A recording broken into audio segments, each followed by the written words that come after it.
Hey guys, welcome to Chetan production.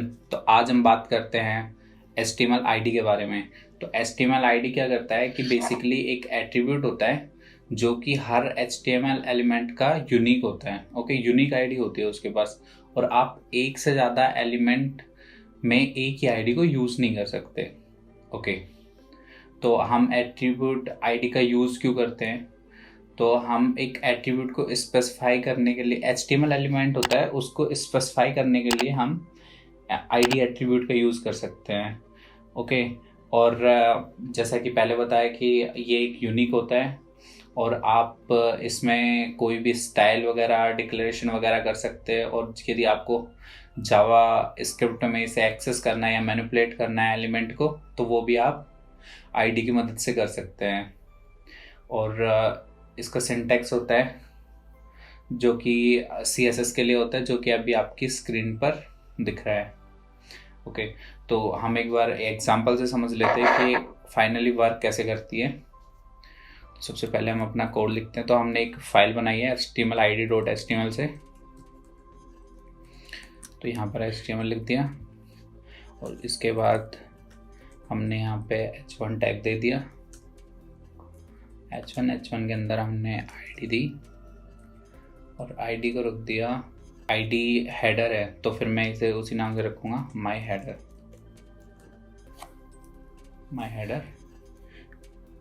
And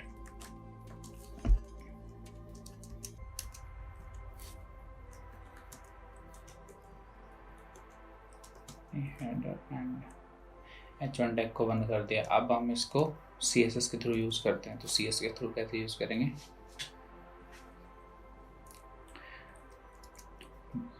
सबसे पहले हम स्टाइल लिखते हैं, स्टाइल टैग, और स्टाइल टैग के अंदर हम हैश के अंदर माई हेडर, फिर इसके कलर ब्रेसेस आ जाएंगे और इसके अंदर हमें जो भी जैसे बैकग्राउंड देना, हमें बैकग्राउंड कलर, तो बैकग्राउंड देते हैं हम लाइट ब्लू और कलर दे देते हैं ब्लैक एंड पैडिंग दे देते हैं 20%, 40 px दे देते हैं 40 px एंड टेक्स्ट लाइन दे देते हैं सेंटर।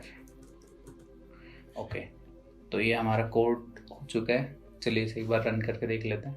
तो हम सबसे पहले सेव करते हैं एंड इसे ब्राउज से करते हैं। तो एज यू कैन सी ये फुटर आ गया है जिस पर माई हेडर लिखा हुआ है।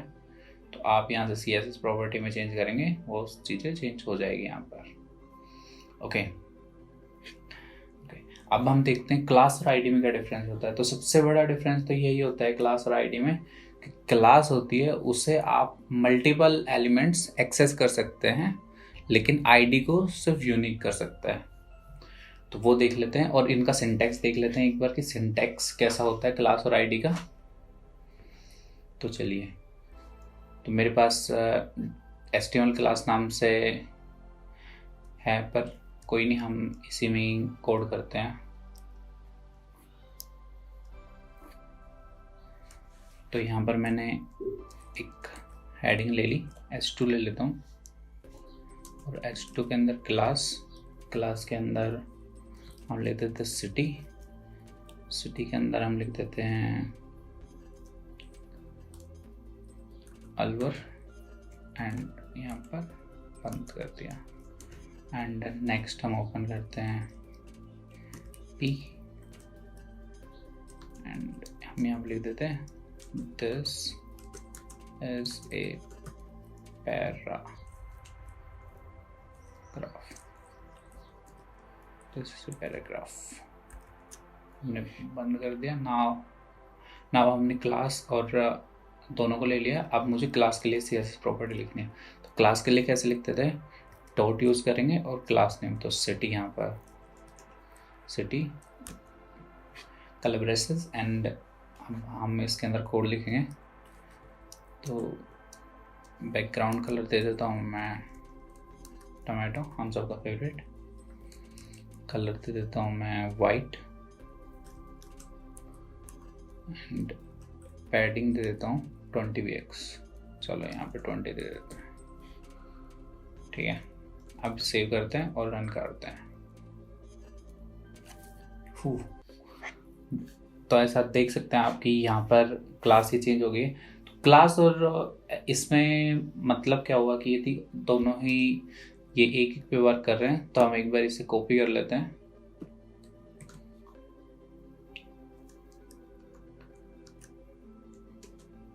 और यहाँ पर दे देते हैं हम न्यू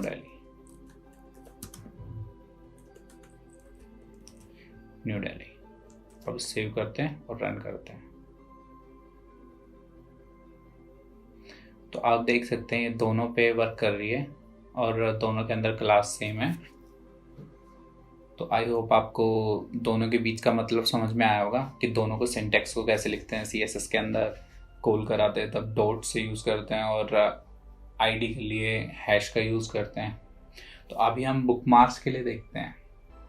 ओके, तो बुकमार्क्स कैसे करता है कि लाइक कि आपके पास एक बहुत बड़ा पेज है और आप उसमें बहुत सारी रीड करना है आपको उसके अंदर, तो वो आप कैसे करोगे। लाइक कि आप उसमें बहुत सारे चैप्टर हैं, लाइक कि 20 चैप्टर हैं, लेकिन आपको डायरेक्ट 10 रीड करना है, तो आपको स्क्रॉल करना पड़ेगा या फिर आपके पास एक बटन हो जिस पर आपने क्लिक किया और वो सीधा आपको 10th चैप्टर पे पहुंचा दे। तो चलिए हम एक बार यही देखते हैं कि हम कैसे इसको आगे करते हैं। ओके, तो मैं इन सबको हटा देता हूँ और यहाँ पर हम पी टैग का यूज़ करते हैं। ए किस लिए यूज़ होता है, लिंक के लिए।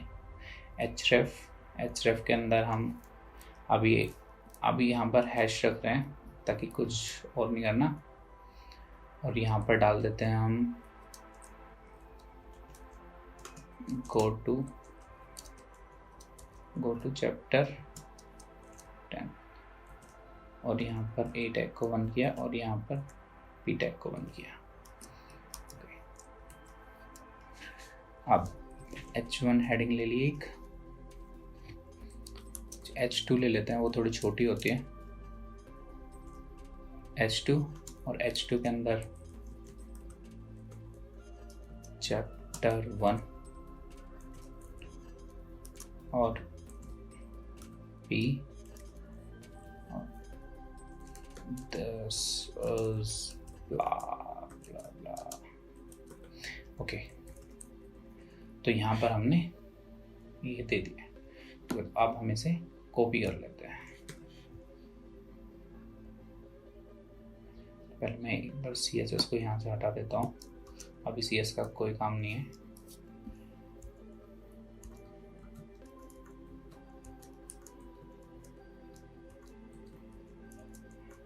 छः 7 8 9 10 11 12 13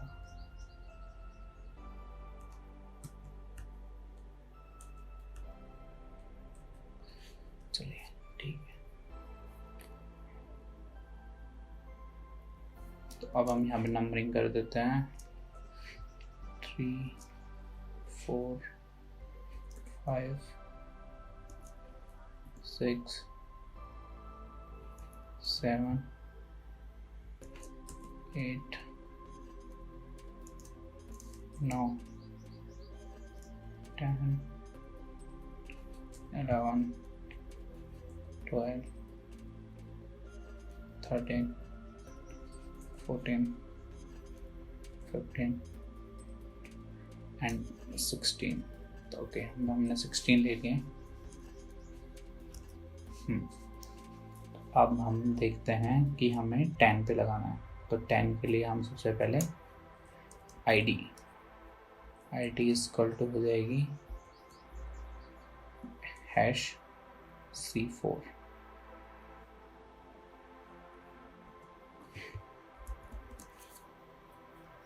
तो यहाँ पर ID हो जाएगी C4, C10 दे देते हैं। तो 10 है ना ये चैप्टर 10, एंड यहाँ पर जाते हैं हम, तो यहाँ पर हम देते हैं इसे #C10 ओके। तो ये हमने चैप्टर 10 को C10 आईडी दे दी और यहाँ पे हमने इसे कॉल करा दिया है। ओके, तो चलिए अब देखते हैं कि ये वर्क कैसे करता है। तो हम इसे सेव कर लेते हैं और रन करते हैं। तो रन किया तो ये हमारे पास चैप्टर ये बहुत सारे आ रहे हैं, लेकिन मुझे डायरेक्ट 10 पे जाना है, तो मैं यहाँ पर क्लिक करूँगा और ये 10 पे पहुँच गया है। अब आप सोच रहे होंगे ये 10 ऊपर क्यों नहीं आया यहाँ पे। तो इसका रीज़न ये है कि हमारे पास 16 ही चैप्टर हैं और उसके नीचे हमने पेज को डिफाइन नहीं कर रखा। तो ये लास्ट है, यहाँ पर हमारा पेज लास्ट है, तो इसने बिल्कुल लास्ट में लेके आ गया।